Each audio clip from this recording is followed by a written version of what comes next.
What's up, Brian Tong here, and welcome to the Apple Byte for everything good and bad inside the world of Apple.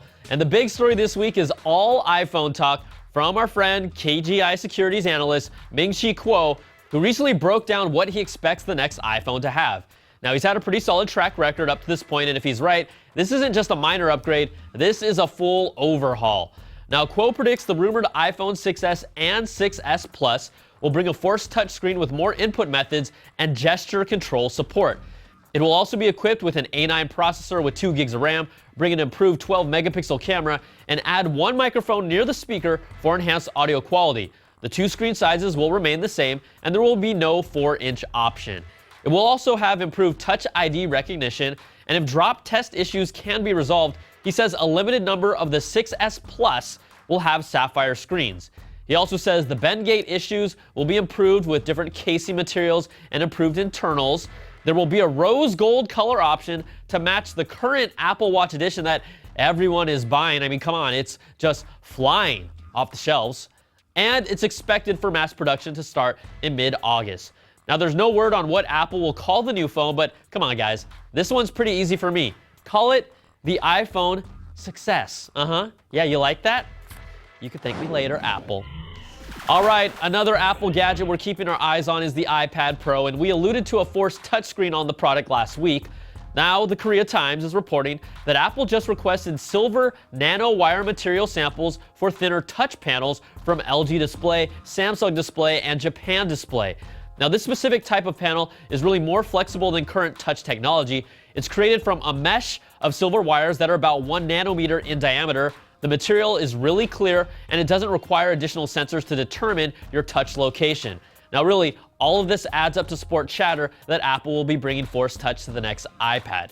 Now, the first wave of space black, leather loop, and modern buckle Apple Watches are on their way, with the Steel Link getting shipped out as well recently. Now, my bad boy is finally on its way, but one of the reasons orders might be taking so long is because Apple is relying on single suppliers for watch parts instead of multiple sources, according to UBS. LG is the sole supplier for the OLED display.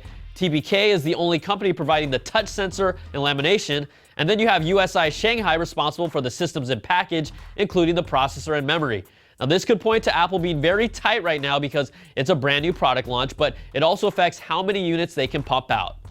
And if you haven't been noticing, Apple has released a batch of new Apple ads for television, and you really have to appreciate how accurate they are in depicting the Apple Watch in real-world situations. In fact, they're so accurate that we decided to identify all the Apple Watches featured in their Us advertisement. And you know, it was hard to identify a couple of them, but during the 1-minute commercial, we found 2 Apple Watch Sports, 16 Apple Watch Stainless Steel, and 2 Editions. Just like in real life. And you know what that is? Bad Apple on you. Apple. All right, the Big A was recently granted a patent they inherited from their PrimeSense acquisition that covers a 3D sensing device that works with distinct gestures to control items on a display or TV. The patent covers working with music, movies, or games, which would be a natural fit for iTunes and the App Store on a Mac or Apple TV. Now, the in-air gestures would allow you to select an item like a song track or activate a channel like Netflix to open a song or a movie without a remote control. Now, Apple was also granted a patent for this mysterious light fixture that has yet to come out to market, and no one really knows what this is. Could it be something they'll use at the new campus or at retail stores?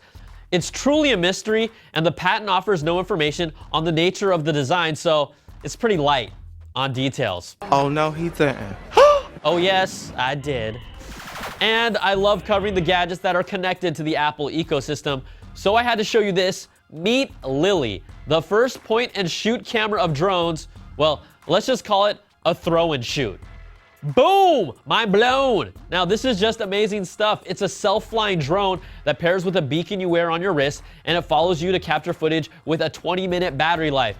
You can set it to capture different types of shots, and it will make the proper dramatic moves for those shots with still images at 12 megapixels, 1080p video at 60 frames per second, and 120 frames slow-mo at 720p. Now, I'm in love with this thing. It comes out in February of 2016. Yes, 2016. And there's an early bird price of $499 before June 15th, but after that, it jumps to $1,000. Not the cheapest, but This is really why we love tech.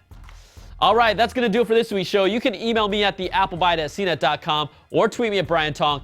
Thanks for watching, and we'll catch you all next time for another Bite of the Apple.